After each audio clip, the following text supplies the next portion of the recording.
Welcome, everyone, to What the Force. I'm Marie-Claire Gould, your host, and today we have an interesting discussion on how Rebels has foreshadowed the sequel trilogy. And with me to discuss it is Hammy. Welcome back, Hammy. Hi, I'm so excited to be back. Rebels has foreshadowed what now? Who? How? The sequel trilogy? What? Who could have guessed this? I don't know. I mean, a few people actually. It's something I've discussed actually on the podcast itself when I was covering the last few episodes of Rebels. When I started out, brand new baby podcaster, talking about Rebels because it was the last season, last few episodes. And I said to myself, they're telling the story of Star Wars. This is important. They're foreshadowing. And they're giving us Star Wars concepts simplified, boiled down to the essential motifs and themes to be able to tell us all about what Star Wars is all about for kids. Exactly. It's really interesting because, you know, through the last month of podcasting or so, I've really dug into the ring theory and what it means for Star Wars and how Star Wars tells these repetitive stories. And I've talked about it for, it feels like over a year. I've been talking about the repetitive storytelling in Star Wars, but especially the ring structure itself creates a circle. And inside of Star Wars, there's little circles that reflect and parallel the larger circles. And it is used to basically tell these narrative motifs over and over and over again to show us these very humanistic situations for characters.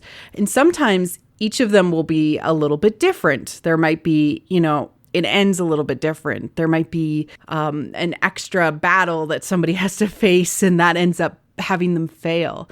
Or they may end up, being successful, like in some ways how Ezra is at the end of Rebels. And it's just really important to talk about this because it means if you look back in time or forward in time within Star Wars from the point that you're looking, you may see a similar story told before. I think it's also important because it reflects how society works too and how our own personal journeys are. So everything that's happened in history before, you can reflect on that and look at the same things. And so when we're looking at Star Wars in that lens of, hey, we're not just telling a new story with the sequel trilogy, we're completing an entire arc of movies, TV shows, all of that kind of stuff. I kind of have two quotes. The first is from Santayana, who said, "Those who do not study history are doomed to repeat it." And the next one is actually from The Hero with a Thousand Faces. Joseph Campbell said that myth is the dreams of the collective unconscious, and dreams are the personal myth. So that's how these things are very tied back and forth between the large journey, the galaxy-wide experience and journey that we are seeing in Star Wars as this modern day myth and how it relates to us personally. These are our humanistic myths, and so they will repeat because it's full of the archetypes of how we are trying to process, basically, being human. Exactly. Yeah. Some other amazing people have also pointed out that this is not just, something that is, just happening by accident. I've had several episodes. Reverse Onadala covers the structure really, really well. That episode with Chelsea. We also did an episode on Vader Immortal and kind of how the repetitive storytelling is happening, specifically to do with the Skywalker saga. We might find out that there's way more repetitive storytelling happening that we're just not aware of yet. But we use the Skywalker saga as a lens because it is the core, like the prime story that we're telling right now.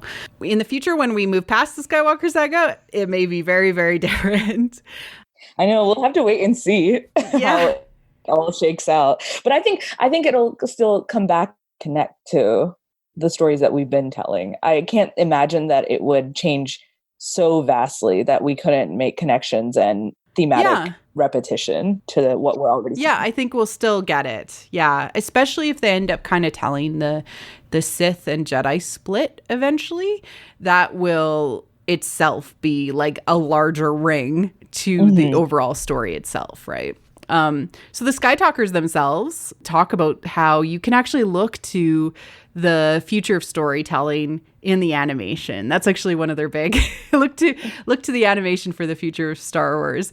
Like their big taglines. One of my favorite quotes. Yeah, they bring it up a lot. Hey, Hammy, it's because they're all like, "Hey, we noticed this, and then they bring it up.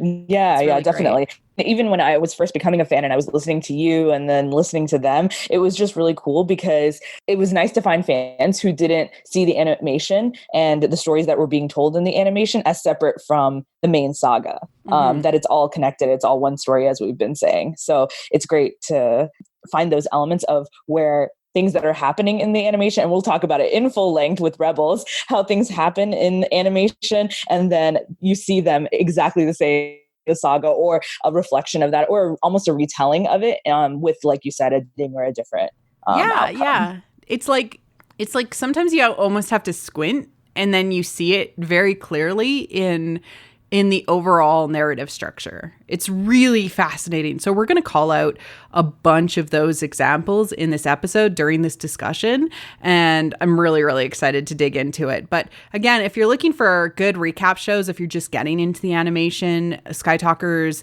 covered all of Rebels, and as well as they're covering Resistance, so they're really great recap shows. I also listen to the Balance podcast and Geeky Bubbly. So it's also Rebels Pod. They're going through all of the shows, and they do detailed analysis of all of the Rebels episodes. I think they're midway through season, let's see here, which episode was I on? Midway through season 3, I believe. So they're getting along. So if you're just starting now and you're looking for a recap show, you can probably find one through any of those places. Because we'll definitely be talking spoilers right now. We're going to be digging into the spoilers. The show has been out for a little while now, so it's been a year and a half since it finished, almost the length of the podcast. So yeah, it's kind of crazy to think about that the season finale was that long ago. And now I think because of the Tross promo, we're like seeing all of this come together, and it's like we need to look back at Rebels because it's the story. And, you know, I'm also looking back at Clone Wars and the prequels and the original trilogy because it's supposed to tie everything together. And Star Wars being one story means that anything could be important from a thematic and motif perspective, especially if it repeats. If it repeats, it's going to be super important. I do want to kind of talk a little bit about Ezra himself, because he is set up from the beginning of Rebels as the main POV, point of view character for our audience to kind of identify with, right? He is the hero who is waiting for his call to adventure.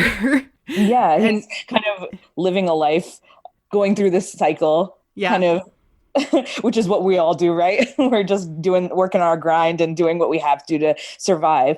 And then, like you mentioned, he gets his call to adventure, and then his whole life changes and he finds everything he's searching for and more. Exactly. And, you know, his call comes in the form of kind of running into these rebels who are on another mission. They're trying to get supplies for, you know, kind of a different group to sell things so that they can continue to operate within the planet of Lothal. And Lothal itself, being kind of an outer rim world, is similar to Jakku in a lot of ways. So there's a lot of similarities from a character perspective in background and experience between Ezra and Rey. And a lot of people pointed out that Ezra Bridger was named that way as almost like a play on the phrase era Bridger. Like, I love that so much. And it fits well now that when we go through all of what we have planned for Rebels and how it connects to the saga, it makes so sense that he would serve as that character. Because Rebels started a full year before, TFA, which means it was in pre-production and production 3 years before TFA came out. Script writing, design, concept art, all of that. It takes a really long time to create these properties. And so both of them were almost in creation at the same time. And so the character himself, Ezra, is a person that is in some ways a lot like Aladdin, like trying to just get through, but he lives in his lone outpost, out of the edge of civilization. He rides a speeder into town. There's a lot of these thematic similarities between him and Rey. He basically has to scavenge, what he can to survive. And he collects trophies, including helmets, like Rey has her own helmet. It's kind of interesting when you start viewing it through this really interesting lens. No, definitely. I saw all of those similarities. And me personally, as a pun, I call him a loath wolf, like a lone wolf. And so is Rey, and they're waiting for their pack. And by the end of Rebels, of course, he does find his pack and a literal pack of wolves. So yeah, exactly. Like at the end of Rebels, he's like adopted by the pack, which is awesome. What ends up kind of kicking off both of their Force journeys is, for Ezra, it is, he kind of uses the Force innately. And I suspect that was the same for Rey. But I'm going to draw a weird parallel, which is when Ezra unlocks the holocron is when his Force journey actually begins. That is when he picks it up and he realizes that he has the ability to unlock it. And for Rey, her first ability begins when Kylo, in a way, unlocks it in her. Exactly. And the holocron shows up at interesting places in the show, like later on, especially when we think about when Kylo is there for Rey. Fascinating. No, it definitely works. I until you had mentioned it to me, I hadn't thought about it that way. But rewatching, Twilight of the Apprentice and that last moment when he unlocks the holocron, kind of all fell into place. That okay, up until then he was kind of more learning about the Force from Kanan, but it was just his innate abilities, the same way it was for Rey, where she doesn't even realize that she's using the Force on Jakku, and then from that journey on. But someone offers to teach her the same things. They kind of follow these same similar paths, and it all has that starting point of oddly someone who's on the dark side who triggers this other exploration of the Force for them. Later on, we see when Ezra, I think it's in season 2, when he's exploring aspects of the Force for himself. He opens up the holocron and he's actually watching an animation of Anakin using his lightsaber. And basically kind of explaining how to use, these different stances and forms. And Ahsoka speaks to Ezra about her old master. And, Kylo too, because in holocrons, like they're almost kind of imprinted with a piece of that person that has that whatever it is that they're teaching them. Kylo too has a connection to Anakin. Either through his Force visions, whether they're real or not, or just the fact that he is literally of that bloodline. He is got a chunk of Anakin Skywalker in him. Mm-hmm. So interesting that is like a direct parallel there. Are you suggesting that the holocron is Kylo? I mean, I think that we can at least say that's Kylo's Force showing up from a story perspective. I think that Maul takes on aspects of Kylo later on too. Yeah. And what's also interesting is Maul isn't able to open the holocron needs both of them. Yes. And then of course there's all these effects afterwards about the two of them being connected. So it's only once Rey and Kylo are together in that intimate setting of the interrogation room and Rey's powers get unlocked that we suspect the bond forms, even, that the bond forms and that their journey begins and all of that. So it's kind of cool to see that parallel as well because Maul had been, we don't know how long, right, in the Sith temple. Yeah, we don't know. We don't know how long. And before that, actually, when we see, Vader realize that Ahsoka is back, we almost see this, fascinating parallel from Vader's obsession with a girl, a woman out there in the galaxy. The apprentice lives, and Kylo's now obsession with finding Rey. Now we see kind of in auxiliary canon, he has been like searching for her. Same with kind of that, what girl? Like, oh, who is that? The sense in the Force that there is something out there that they must find, seeking from a quest perspective. But yeah, let's talk about Maul and Ezra like together when they end up getting the Sith holocron together, because like it's such an interesting moment. Like they end up becoming almost like friends because and really quickly too. yeah, really quickly. And in some ways, there's a parallel to Finn getting hurt and Kanan getting hurt in, the end of the second season. So again, these are like very high level brushstrokes. It's not going to be, this exact plot point lined up exactly with this plot point. It's more of a, narrative structure to say this character went through very similar things. And in some ways, it's so tight together from an episode perspective that like it's almost weird, and we'll get to that in the third season with a lot more of the interactions between Maul and Ezra. I think they knew a little bit more about what was going to happen in TLJ, and they drew more direct parallels in season 3 and season 4. Yeah, I definitely agree. Going back to the Twilight of the Apprentice, we of course have Maul and Ezra teaming up together. They're lifting the rocks and trying to get inside the temple to the holocron, and they aren't able to do it alone. They have to do it together. So my dream is that in episode 9, we'll see that Rey and Kylo work together, not just in terms of, we need to defeat people, fighting thing, but I would love to see some kind of using the Force together to unlock something.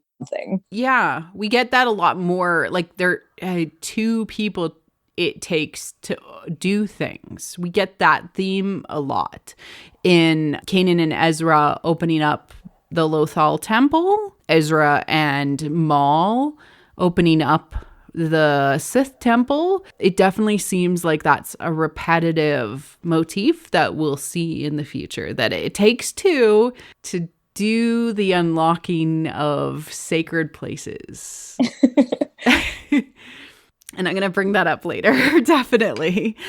So moving into season 3, there is so much in season 3 that almost directly parallels The Last Jedi. Yeah, it's crazy when you stop and think about it. I think maybe we needed this much time to kind of reflect on it, but it's because there are the the obvious examples, the ones that people pointed out right away. One of them being Kana and Leia. That was one of the ones that I think maybe because a lot of people were upset about Leia using the Force. I don't know if it was directly that, but it was the fact that she force pulled herself back onto the resistant ship. But anyone who's seen Rebels knows, oh wait, Kanan does that. So there were those small, shorter examples. But then now when you look at it from a bigger thematic point of view, you can see that there's all these layers that are in Rebels that are reflected directly into The Last Jedi. Yeah, and that episode came out almost an entire year before The Last Jedi. Like when it actually came out, like, and was aired. So it's really funny because like the episode where Ezra plays with the in Twilight of the Apprentice, where Ezra plays with the Kylo Ren looking green lightsaber, Dave Filoni was like, oh, we just like to lay these little like, it's one story things. But really what I think he was trying to say is like, there's a lot more. Yeah. You're just maybe not looking through it with the right lens. I can't believe I even forgot about the Kylo green lightsaber until I was rewatching for this episode, for the podcast, and then Ezra just kind of does it really quick and then puts it back down, and I was like, how did we not see it coming? Ezra himself and Rey at the start of season 3 for Ezra and the start of The Last Jedi for Rey are like trying to find purpose. They're trying to be strong for their respective parties and their respective, I don't know, factions, but they're struggling with the dark. They're struggling with their power. They don't know what they necessarily, should be doing versus, they're looking for masters, right? So, in season 3, some of the following happens. Rey and Ezra are both, Ezra is, looking for purpose, struggling with the dark side, trying to find a master.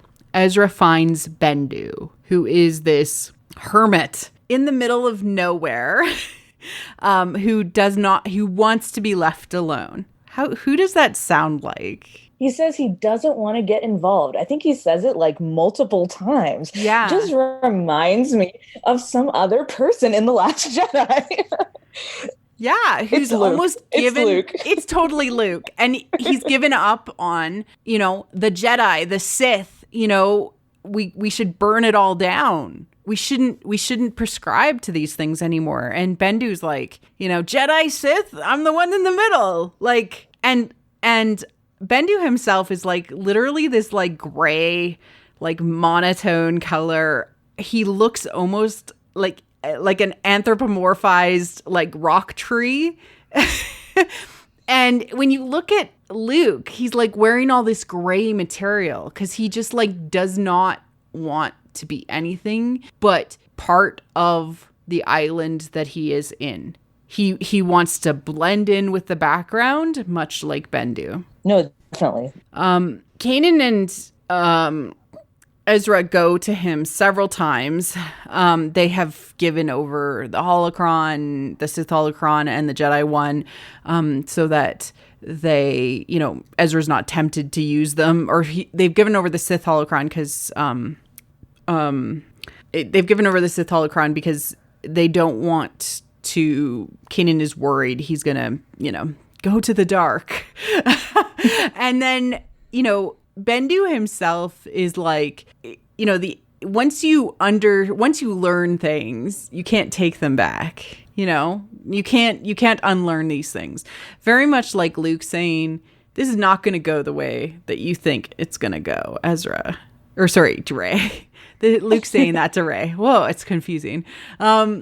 Luke saying to Rey, this is not going to go the way you think it will. It's really not. You're not just going to be able to get answers out of things, And that leads us to specifically the Holocrons of Fate episode, which is, I think it's only like 2 or 3 episodes in to season 3. Yeah, it's really early on. And, Maul captures kind of the rebels of the Ghost, the Gross crew. He's threatening to destroy them. And he's like, bring me the holocron and your body. I need you. And so they do. and it's almost like he ships himself to the location.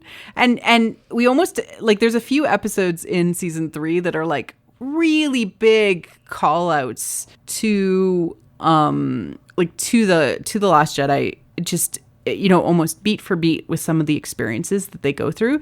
So like he, Maul himself starts to kind of almost be like a proto Kylo in some ways. He, uses his power to get information out of Hera, just like Kylo did in TFA. He spaces Kanan, just like Kylo spaces Leia, almost exactly by accident. I mean, his people did, but So Kanan and Leia, when Maul tricks and then he gets shot out into space, Kanan does something almost exactly like Leia does in The Last Jedi. He reaches out with his hand, and I think it's a little bit clearer in the animation, but he force pulls himself back onto the ship. And so Leia almost exactly does the same thing in The Last Jedi, when Kylo's, I guess, flight person shoots the resistance ship and she is shot out into space. She reaches out with her hand and then she pulls herself back in. So like I mentioned earlier, a lot of people were kind of surprised by Leia doing that. But if you had seen Rebels, then you would know that it was something that was possible and then had been done before. Almost exactly the same. Exactly. And then when, Maul convinces Ezra to kind of like leave him alone for a bit while Kanan is in space, they decide to attempt to join the holocrons. So I think that this is really important because it's like a joining of Sith technology, spirituality, and Jedi technology, spirituality. It's literally trying to find the balance between the two. And so they sit down and they meditate and they open up the holocrons with the Force and they're attempting to combine them together. And there's this really great moment where they're all like covered in light and they're reaching out their hands together to try and like get the knowledge. Right? That's the key, is they're trying to get the knowledge, which parallels the Rey and Kylo hand touch. Because like when they touch hands, they see something. They see the past and the future. And it's the Force theme playing. It's a beautiful moment of true balance between the both of them. One on the light side, one on the dark side. And they come together in perfect balance. Yes. And what's so interesting is like these pairs of opposites that try to like, become one. It's like the Force really wants them to come back together. So in that vision, actually, I just want to call out like one really interesting thing, and I've called it out in a separate episode in the Vader Immortal one, but Maul is looking basically for hope. So, and hope being that kind of like maybe an end to the suffering, the reasons why everything is happening. And it brings him to Kenobi still being alive. And Ezra doesn't understand the prophecy that he is given, but in it, he asks for the key to defeating the Sith. And the Force shows him a pair of twin suns. And he says the words, twin suns. What's fascinating in the lead up to the Rise of Skywalker is Kylo and Rey are symbolically shown to be standing in front of twin suns. They're doing this on purpose. There's no way that you don't pick that iconography for no reason. So yeah, and he doesn't get the answers later on in the season that he wants. He doesn't understand what the key to defeating the Sith are. Mm-hmm. So his original answer was actually correct, which is fascinating. Definitely. There was one other thing that I kind of wanted to bring up. I'm sure a lot of people it kind of went a little bit viral in Star Wars land in fandom. But it was when Freddie Prinze Jr. was discussing, he just went on this like 3-minute rant on a podcast about the Force, what it means, and how he's like, I know what happened in the Rise of Skywalker because it's already happened before and it's the same story and you can predict it. My favorite things that he mentioned was that that Maul is Sisyphus, mm-hmm. that he knows he's Sisyphus and he's always suffering and he's pushing the rock up the hill and then the rock comes right back down and he's just pushing and pushing, and that happens over and over again until the episode when he finally finds out about the Chosen One and the twin sons and all of that. It all comes together for him, and that is the only moment of catharsis and release for Maul is after all of that struggle. That's when he gets it, and it's with Obi-Wan, of course.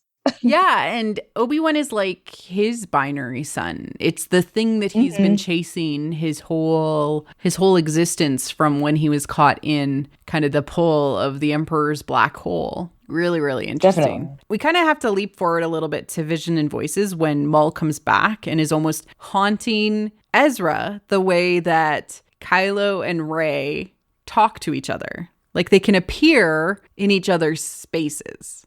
How is that not a direct reference to the Force bond? Yeah, no, it's exactly the same.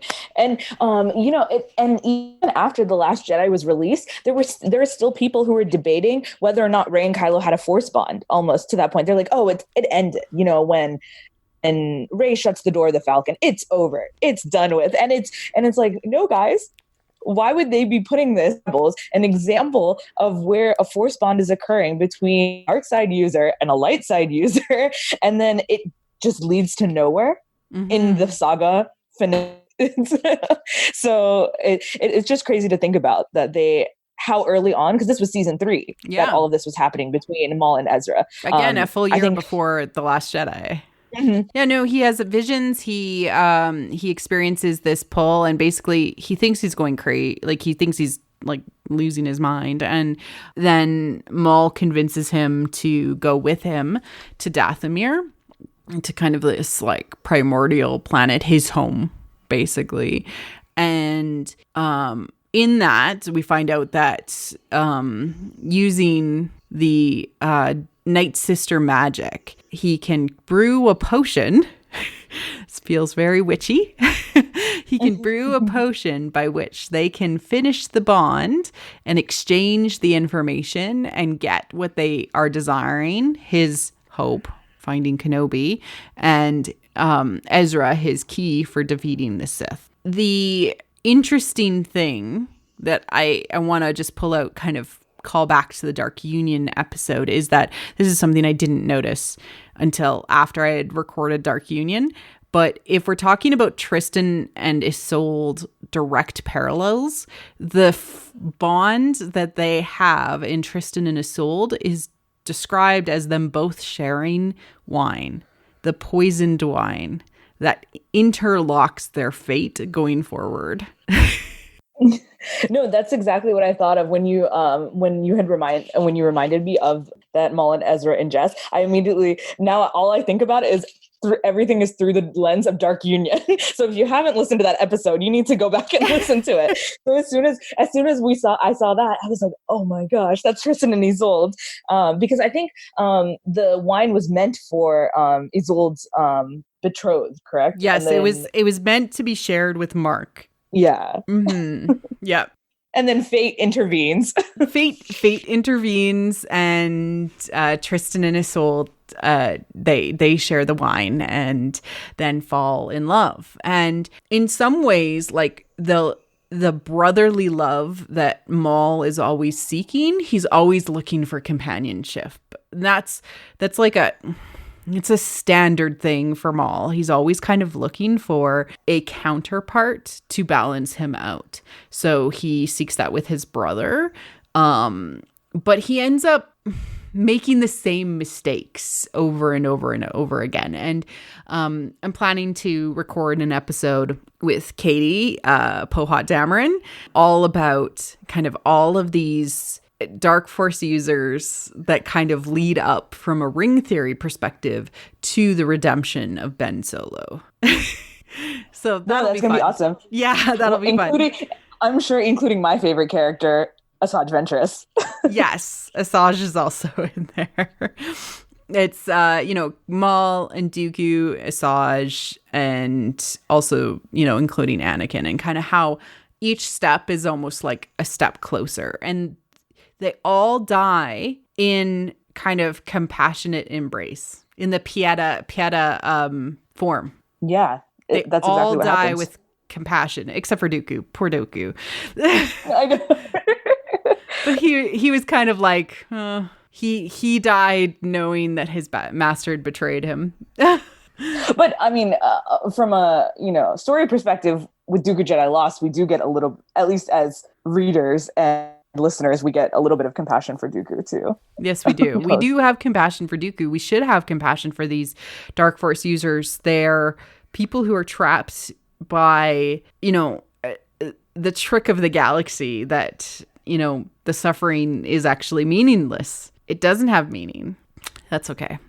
But yeah, so in that scene, so they get their answers, they have this force bond, they have the confrontation with the with the sister, or with the Night Sisters who are attacking them. They leave the cave, and then they have this moment, and it is almost exactly paralleling the proposal scene. So I'm going to play the scene so you can listen to it, at least the proposal part of it. And there's a little bit of a description where, obviously Ezra's friends are possessed by the Night Sisters. They're still in trouble. It's not going well for them. Maul and Ezra have left the cave. They're relatively safe, but his mind is on his friends. And this parallels the proposal scene within The Last Jedi after the Praetorian Guard fight. And you can listen to it right now. Wait! Why are they coming after us? The altar is the source of their power. They cannot venture beyond the cave. It is unfortunate about your friends, Ezra, but this is your opportunity to embrace your destiny as my apprentice. I told you that is never going to happen! Forget the past! Forget your memories! Forget your attachments. Our futures converge on a planet with 2 suns. We can walk that path together! As friends. As brothers. My friends are trapped in there because of us! I can't just leave them! You disappoint me! Ezra Bridger.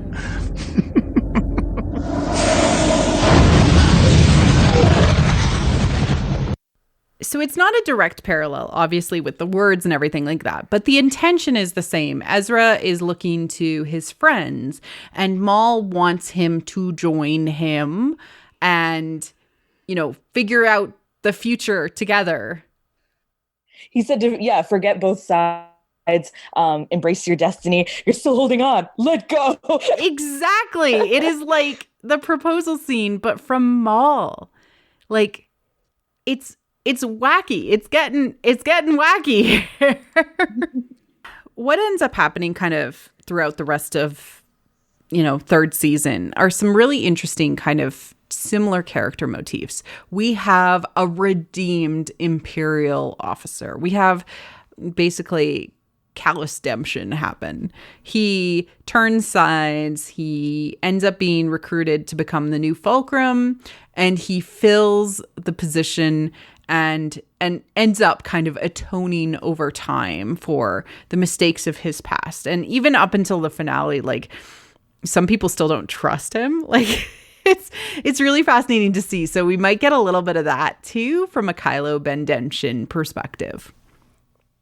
We also get Sabine practicing with the Darksaber, and the kind of concept that the Darksaber is almost like this legacy lightsaber that she is training to use to protect, to basically prepare for the rightful owner.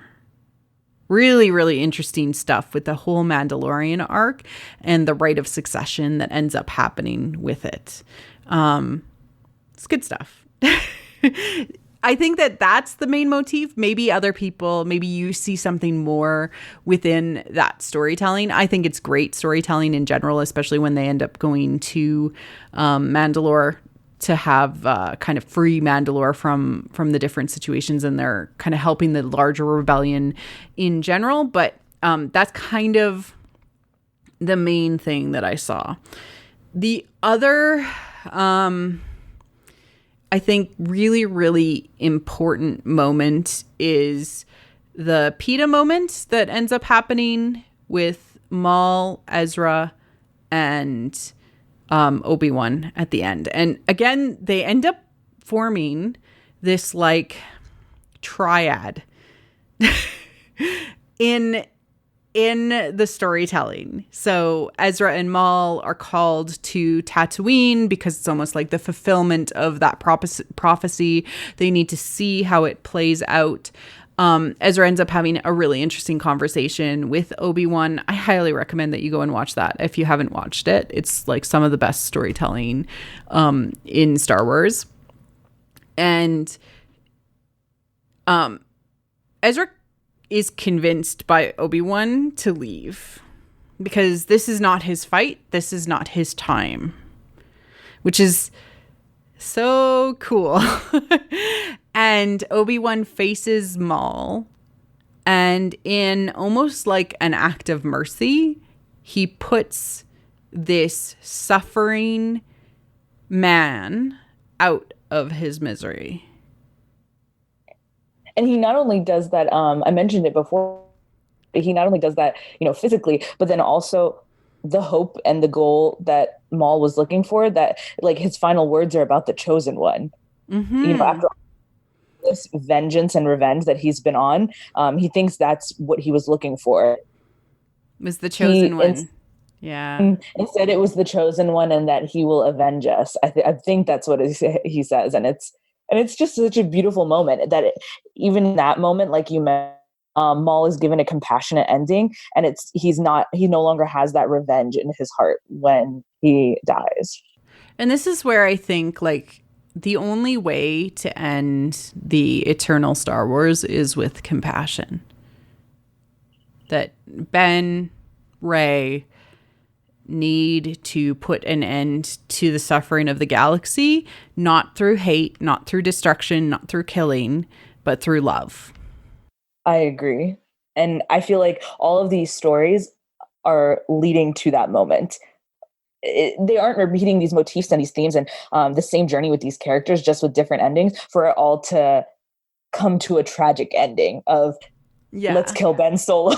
And not that it's just about him, but also that like Rey has to reach that level of understanding herself as well, with her purpose and all of that. And I just can't see it ending with killings, and that's going to solve and the trauma in the galaxy. Exactly. And I do want to point out that the planet itself is a planet with twin suns. So again, it's this number 3, right? Tatooine is a planet with twin suns. It is this like triad that is important from a story perspective. And if you haven't listened to MC's Mortis episode, because she explains why, and we'll get to it too, get to season bolts, but why that triad is really important. It's not just the dark and the light, but it's also the path between the two. And it's how you overcome the like, binary challenges. And it's like the universe of Star Wars. The galaxy is trying to tell us 3 is important. There's a different path than just the binaries, the good and the bad, the, male and female, the light and dark, the above and below. There's a different way to go about things. It keeps on repeating the number 3 for a reason. It's telling you that there is a third option somewhere. To connect it back to The Last Jedi, my favorite moment, I think, when I was in the theater and I was like, oh, this is probably going to be my favorite Star Wars movie, was when the first lesson with Rey, when she's going through, death, life, and she does both of all the binaries, and then, but she doesn't get there yet. Like she doesn't figure out, that third path. Yeah, because she's still growing and she's still learning. Right. Yeah, and this very much ties again to that Rumi quote, out beyond wrongdoing and right doing, there is a field, I will meet you there. And that specifically ties to like this third way of thinking, which is, when you become transcendent and you understand that there is no binaries, we are all interconnected within the Force. And the only way to truthfully live interconnected between all things, if they all exist together, is with compassion towards each other and ourselves. What a great lesson to teach kids. I mean, right? Yes. They should market this franchise to children, because what are you talking about, Hammy? No, exactly. Like it is the lesson. It's how we get along with others. It's how we exist in society, and it's how we love our planet, our people, each other, and ourselves. Connected. That's okay. So I said, there's also another parallel to Luke at the end of season 3, and specifically The Last Jedi, with the connection to, Luke's end in The Last Jedi, and what ends up happening with or Luke surrogate in Rebels, Bendu. I love this comparison that you made. You're so smart, Lucy. With Luke and Bendu, because what happens is, the Bendu for this whole time has been saying, I don't want to get involved. Whatever. It's not worth it. I'm better off. It's better off, not getting involved. And then Kanan, he is able to convince Bendu to help the same way that Rey does in The Last Jedi. And so, and then when at the very end, Thrawn confronts Bendu, you find out that he's projecting himself because he shoots Bendu and he disappears. He's gone and everyone is surprised. And it's like, what? That's exactly what happens in The Last Jedi. Like, did they copy Rian Johnson? Which came first, the chicken or the egg? Like, were they discussing, because force projection, that was in the book of the, which book was that? That was the... I know that they've brought it on, but it was one of the Jedi books. Yeah, from Legends. Yeah. So it's just crazy to see that similarity pop up. And then it also connects. I mean, it's still happening even in the stuff that we're getting now, leading up to the Rise of the Skywalker. Because in Kylo's comic, in the Age of Resistance Kylo comic, he goes to Dagobah, and when he goes into the cave, he almost beat for beat has the same fight with Luke says that I don't want to fight you. And it's crazy because he's confronting his fear. His fear is, Luke and acceptance with his family. That's what his fear is. But that's literally what he's fighting on Crate. He's not fighting his uncle and who, doesn't love him. It's about the fact that his uncle didn't accept him and that his family didn't accept him. And so that exact same scenario happens in the most recent, Age of Resistance comic with him.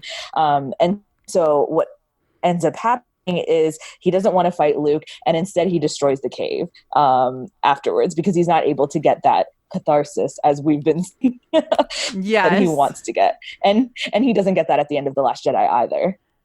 Yeah. And Bendu really fulfills that, like, I don't want to fight, but, then ends up, fighting in that very similar way, which is like, okay, like to your point, they are telling these stories together.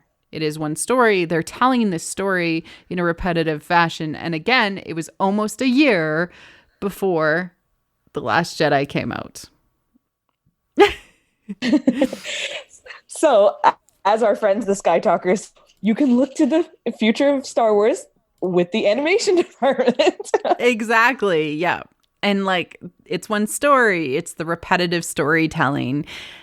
Now we're going to move into season 4, and specifically the Force-related stuff. We're just going to talk through a little bit from a speculation perspective and some of the kind of the larger motifs and I would say important things to pay attention to. And again, this is, the Rise of Skywalker speculation.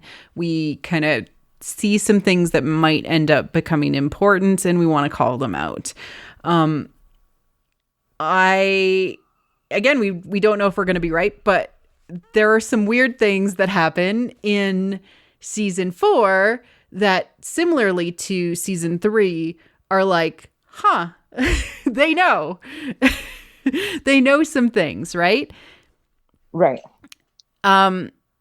In the world between worlds. So they discover through, magical means after Kanan has passed on, very similarly to the loss of the mentor, in The Last Jedi, Luke is gone. They're trying to make their way after. They discover that the temple on Lothal is being raided by the Empire. And I think they find out through the wolves and through like visions and stuff like that. And they end up traveling to that location, and it is an incredible episode from a metatextual perspective, as well as, internally and the concepts of the Force. And I cover a lot of it in detail in the Elsewhere episode. So if you haven't listened to that, feel free to check it out. As well as Mortis and kind of all of these other Elsewhere places. But outside the temple, they talk about the temple and kind of what it is from a meta perspective. It's archetypes, it is beyond the veil. It is a, it has greater meaning. It's all art. It all means something. They're saying that everything that is happening in the world between worlds has meaning. I couldn't believe it. I couldn't, like, just those examples, like those 3 examples of, they literally say the words. They say archetype. They say beyond the veil, which usually implies that it's not in this realm. So sometimes that can mean, after death, or it can just mean the beyond of what we have yet that you as a human can't see or discover. And then that it's all art. I couldn't even get over how much of how meta it all was until now. And maybe it's because we've had a year to process it. So we've been thinking about archetypes, and we've been thinking about art, and we've been thinking about, okay, what will Rey and Kylo do beyond? Because they've already kind of tried everything. So they have to reach another level of understanding. And so it just was crazy rewatching this and seeing those exact words. Like, they're literally spelling it out for us. So it's awesome. So Ezra enters into this, almost like globe of stars. It is a spherical bridge. Ezra Bridger, that has these different portals into different times and spaces. And it's really just a way of reflecting that all things are interconnected within the Force. And when you get to the right kind of place within the Force, you're able to access anything within yourself or within anywhere, anytime. It is all one. There was that Dave Filoni quote. I think Caitlin from Sky Talker, she brought it up, and I think you played it also in your Mortis episode, where Dave Filoni is talking about Ezra, that he's kind of experienced the world between worlds before he finally does in towards the end of season 4. That when he's with Yoda and he gets his kyber crystal, he's there. Mm-hmm. Yeah, and Yoda kind of laughs because Ezra says it's like a field of stars, and Yoda kind of laughs and says, "Oh, is that what you see?" Because each person's experience of being in the Force, being in this elsewhere location, which is kind of like the deepest part of ourselves, but also the Force, is personalized to what they bring in with them. Right. You had mentioned Anakin, his visions of Mortis. That was all catered to him and to his journey. Yeah.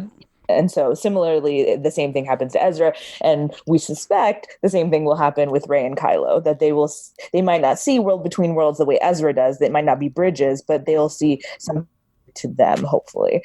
But yeah, so then Dave Filoni says that when Ezra is able to finally go to the world between worlds in season 4, it's because he's unlocked that ability, that he has this understanding and he's able to get there.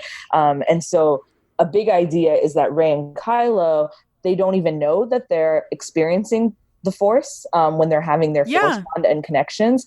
They at least don't realize it yet. So hopefully in The Rise of Skywalker, they'll be able to unlock more of their powers together, and they'll realize that, oh, when we're communicating to each other, it's in that place. It's in the elsewhere place, as you call it. Yes. Well, and specifically like the Force bond and the Force time or Force Skype is this place. They specifically tried to make it sound like a bubble. Like everything is kind of dumbed down. They can't really hear the sounds outside of it. They can only hear each other echo in the space, because in that moment, them together is the only things that matters. The only thing that matters. It is a shared space that they have created. We know things can transfer through it. So it is like this elsewhere world between worlds that was made for Ezra specifically, but it's them together. Right. And they have made it together. They've created it. And it's not, oh, Snoke created it. No, Rey and Kylo are the ones who created it. And it's kind of cool to think that they don't see anything but each other. They don't see surroundings. Yeah. And I think it really ties to them being isolated and feeling isolated, because the only thing that exists for them normally is themselves. But when they are together, they are not alone. they are together but isolated. It's fascinating to think about from that perspective. It's so good. I do want to call out like what they say specifically with regards to kind of sequel trilogy voices. So the voices that start with kind of Kylo says, "Show me," and Rey says, "We'll see each other again." Kylo, "Grandfather." Rey, "I believe that." Kylo, "And I will finish." Anakin, "I won't lose you, Padme." Kylo, "What you started." I mean, I'll just call it out. Reverse Anadella? It was on purpose. They chose those voices on purpose. They chose the order on purpose. And they're pretty much giving us a hint of what Anakin was missing and what Kylo and Rey are missing and will hopefully find together by the end of all of this. Yep, exactly. Let's talk about, the broad brushstrokes of World Between Worlds. Ezra is guided by the Force convery, the Morai, which is the daughter. So a creature that has come from the Force, from the previous Force experience. So almost like created from Anakin's otherworld travel. Right, exactly. And it comes through with its connection to Ahsoka. With its connection to Ahsoka, because it is reminding Ezra, and it specifically pulls Ezra to the gateway of the past where his former guilt was. He always felt bad that, Ahsoka is gone. He struggled with that the whole third season. And this is, right up to the end of the third season. Or sorry, this is through the third season and almost the whole of the fourth season that he has struggled with this guilt. And he has the opportunity to bring somebody on his, mystical spirit journey into the Force with him. Why must there be two? Well, we covered the twin sons and the binary option, but it really, because he enters the space alone and he doesn't explore it alone. He could have had this whole entire journey. It's his story, right? Rebels is about him, but he doesn't go through it alone. Instead, he brings someone with him who is able to help him in the next step that he faces during this spiritual, mystical journey. Yeah, and who is like a companion, older than him, his binary in some way, because he is a man and she is a woman, somebody who was on the edge of death and he is full of life. Really, really interesting parallels that are being drawn there. I mean, I feel like Rey might actually literally save Kylo from death at one point. Like pull him out of nowhere, elsewhere. I think that has to happen. I think it would be a waste not to do it at this point. But like after all of these parallels between everything, and I wanted, in my head, I kind of had imagined that they would sync up their powers and help each other. But I think it would be really cool if they're using the bond itself in this way, or to this third space, and helping each other through that. So I do hope it happens in a parallel, and then we'll come back and say, well, it was in Rebels first. So they then go on a journey and they are kind of trying to figure out what's going on. And Ezra is like, once he realizes he can change things, like he can, bring people into this location, he attempts to go and save Kanan. And Ahsoka talks with him and gives him the guidance that, it would undo his sacrifice and it would change things that are not meant to be changed. Right, because if Kanan didn't survive, then Ezra and Hera would both die in that moment just by pulling him back. And that in the big scheme of things, he was making that sacrifice knowingly. Kanan was. He went into it clearly knowing what he was doing and sacrificing himself for both of them. I'm wondering if we will get some sort of version of temptation like that in their shared bubble. Speaking to The Rise of Skywalker. Right. For Rey and Kylo.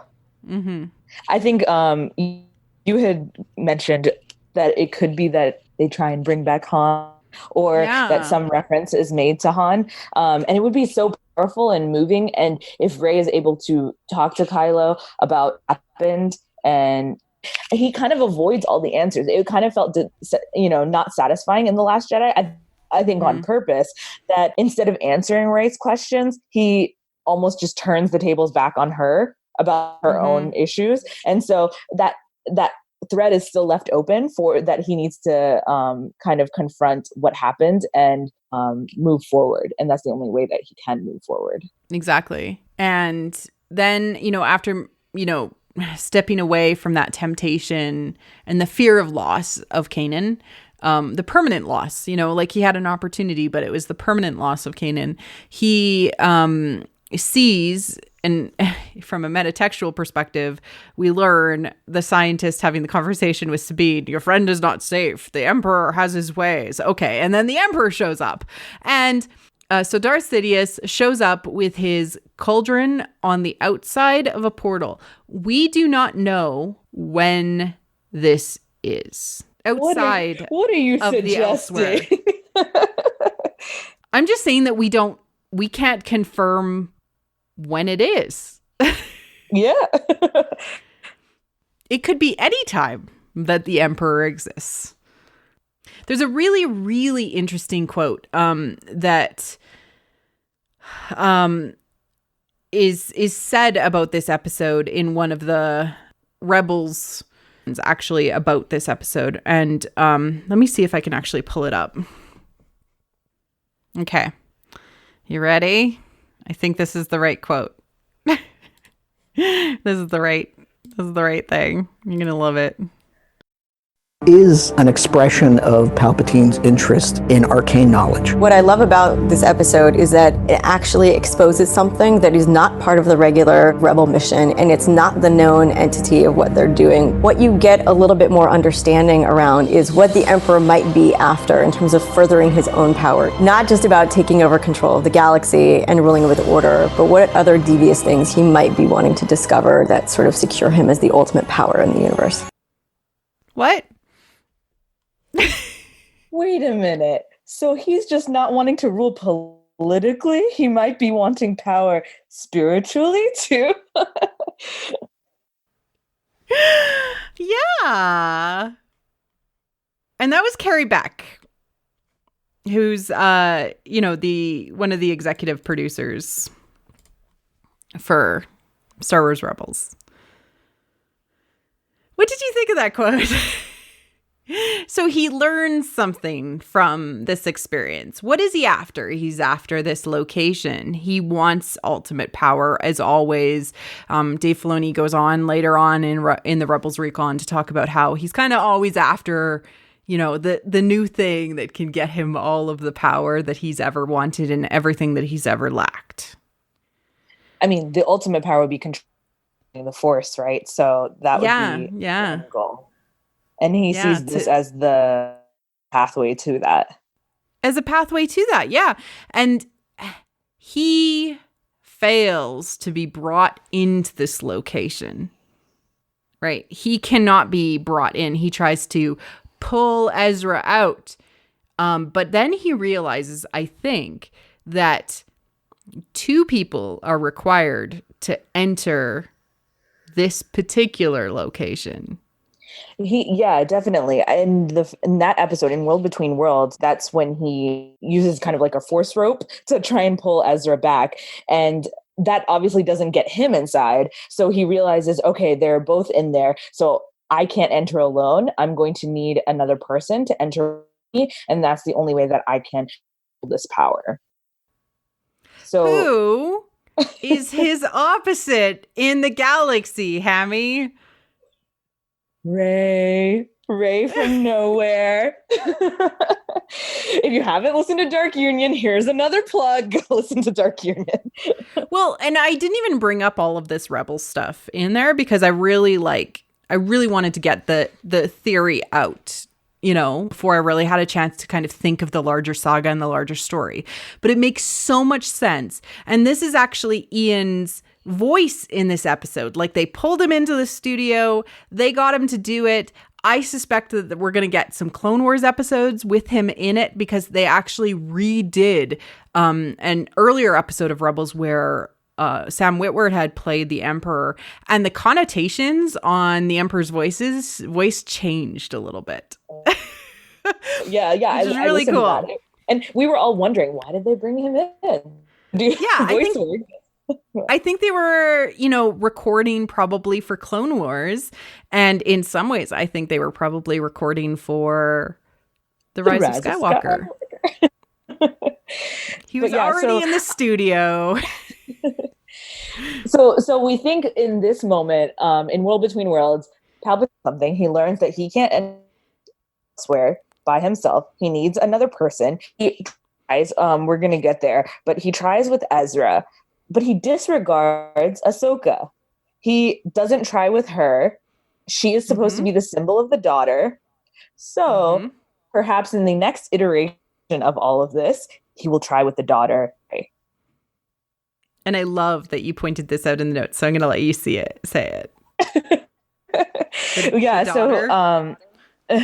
So if Rey is representing the daughter, the idea is, another example of it is that when Ezra goes into World Between Worlds, the daughter opens the door and the son closes it. And so ideally it would be her and Kylo. They would be the actual pair that are able to go to elsewhere, go to worlds, whatever that be in the Force. That's something that only the two of them are able to do. And it's pure and it's not wanting to control it. I don't think that's what they're going to want to do, because although some people see Kylo as this ultimate villain, that is not what he's looking for. He's looking for belonging, and so is Rey. That's what both of their end goals is. Whereas Palpatine will always be the person who just wants to possess more and more and more, and that will not make the Force happy. So exactly. And yeah, again, there's a lot of parallels to the fact that the daughter and the son of the Mortis gods, these archetypes, are not necessarily called the daughter and the son. It's this trio, these archetypes, these three that play out throughout time. And really what Palpatine and the Father represent is the darkness within ourselves. It is our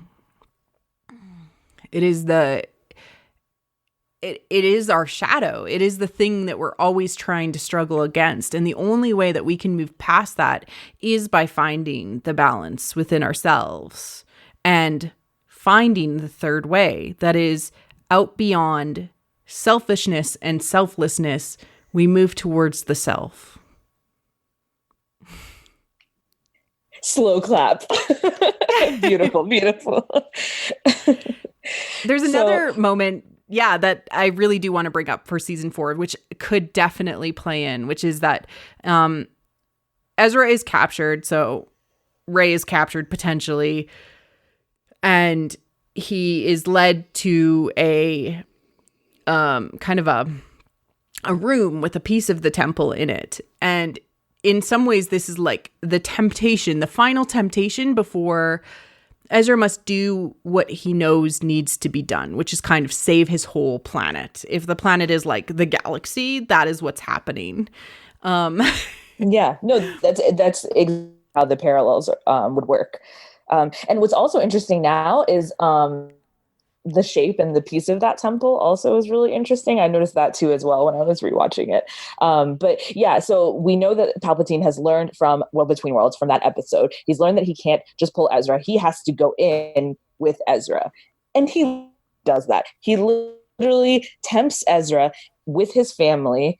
He does all of this to kind of seduce and market himself as well as he can to poor Ezra. He does version of himself, which we know that he puts on an act, and he's not bad guy Sith Palpatine. He's young.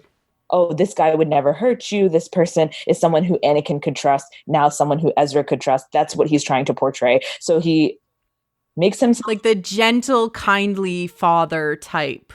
Representative. And this really ties back to like the concept that he can he is a trickster. He is the master deceiver, and he will appear to be something that you think you need. So for Rey, she seeks belonging and an understanding of her own power and acceptance of that. And she has that from Kylo, but perhaps the Emperor, Darth Sidious, Sheev Palpatine, will be offering her that in a similar fashion. And again, this is for kids to give us these concepts in a way that the audience, being, somewhere between the ages of 6 and 12, can consume in a bite-sized fashion. He looks appealing. He looks gentle. He looks trustworthy. And he appears younger, right? We could very well see a young Palpatine, and it will totally make sense to kids because they've seen it before, right? And if they see young Palpatine again after they've seen The Rise of Skywalker, they will be like, I know his tricks. Don't fall for it, Ezra. Like, like repetitive storytelling works both ways. No, and it's very much part of most fairy tales where the hero is tempted as well. I think a lot of us are hoping that Rey's journey isn't done, right? Everyone thinks she's good. It's over. We tied that bow in The Last Jedi and there's no more story to tell with her. But I don't think a lot of Reylos think that. I think a lot of Reylos hope that Rey's journey isn't done yet. And this is a big part of that. This final temptation that you mentioned that Ezra goes through, a lot of fairy tales and stories also have that.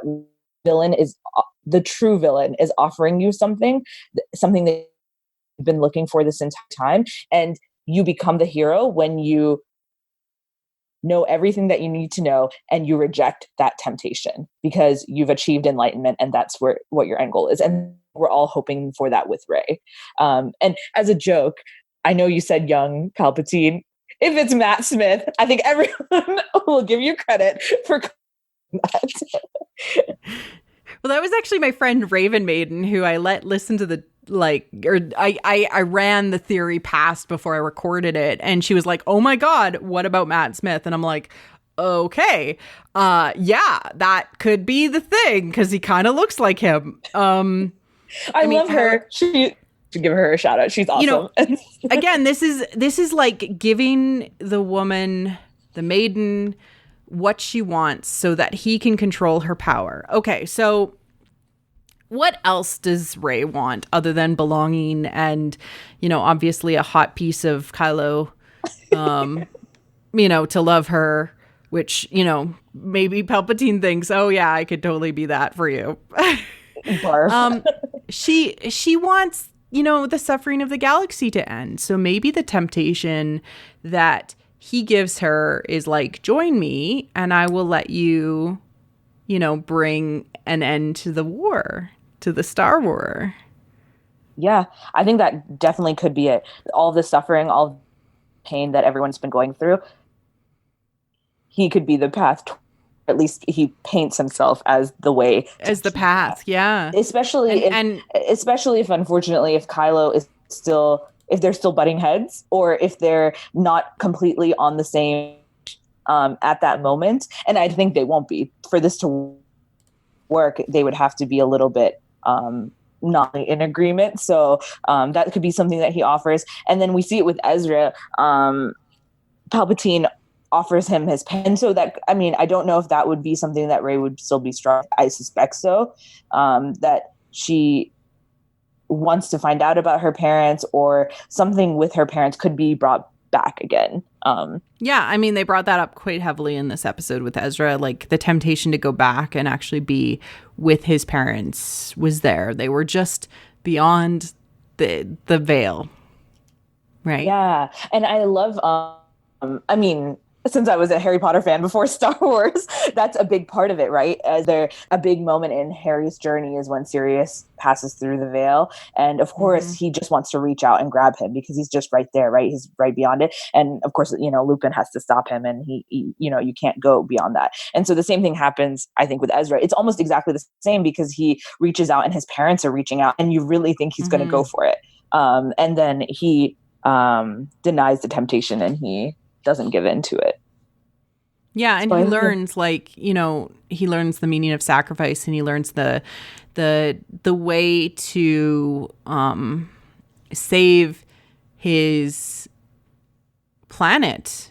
You know, the planet being the allegory for the galaxy, is by, you know, using nature. So the wolves and the purgles and kind of all of the friends he's made along the way to remove the threat from the planet. Right, exactly. To take it away. Yeah, he destroys it. He destroys the temple, and in that, Lothal is finally able to have peace. That could manifest itself in the Rise of Skywalker in a couple of ways.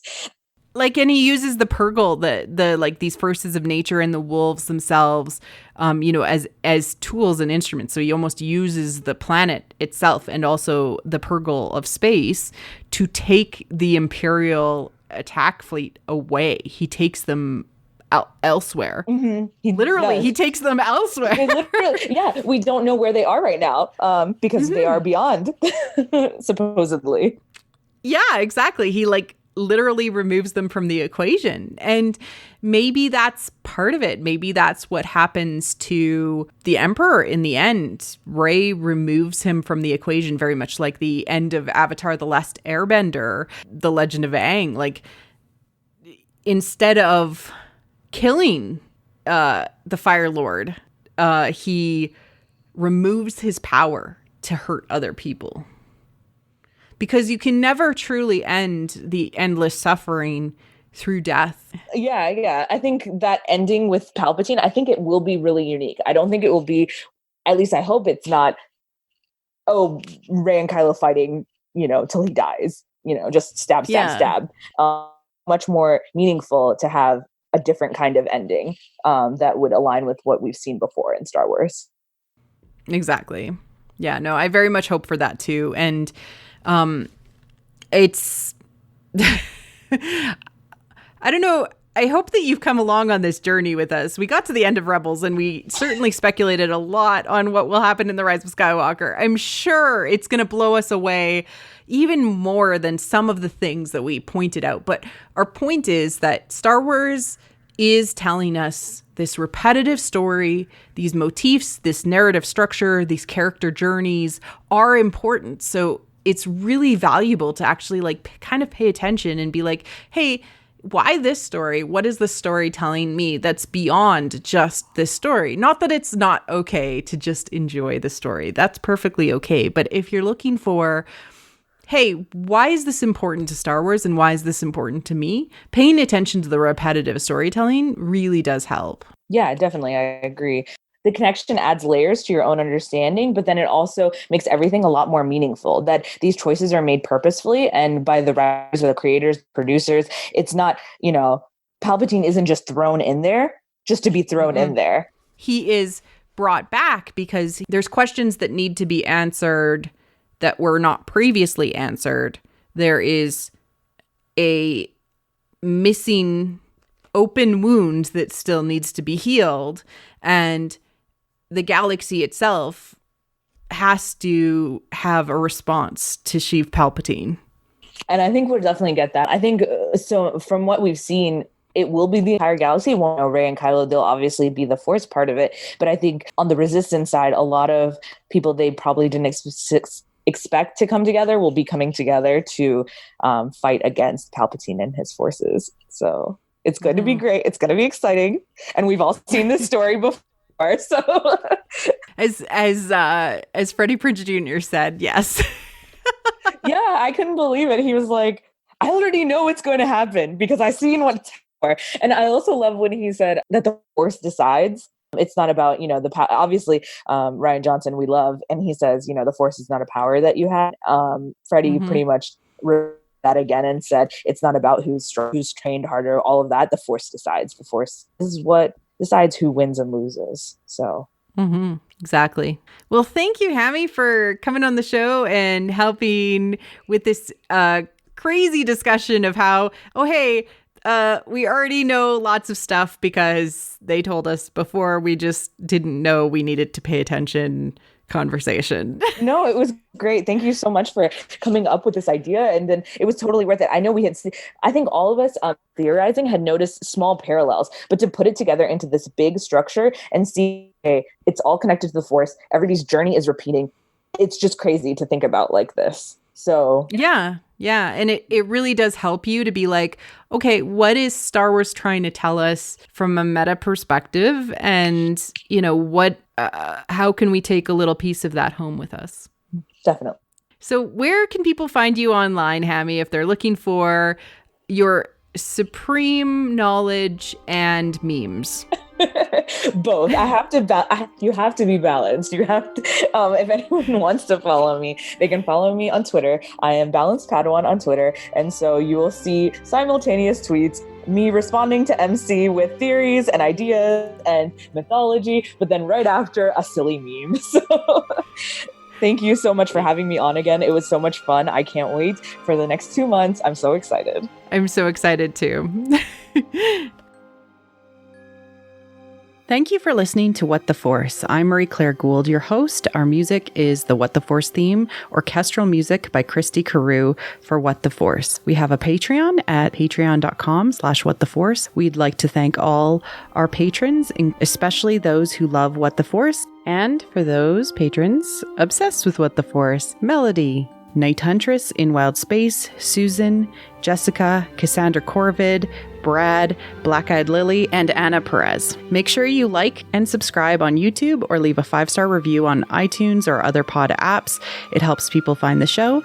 You can connect with us on Twitter at WT Force Show, at What the Force Podcast on Facebook, or on our website at whattheforce.ca. Feel free to reach out to us and start a conversation. Cheers.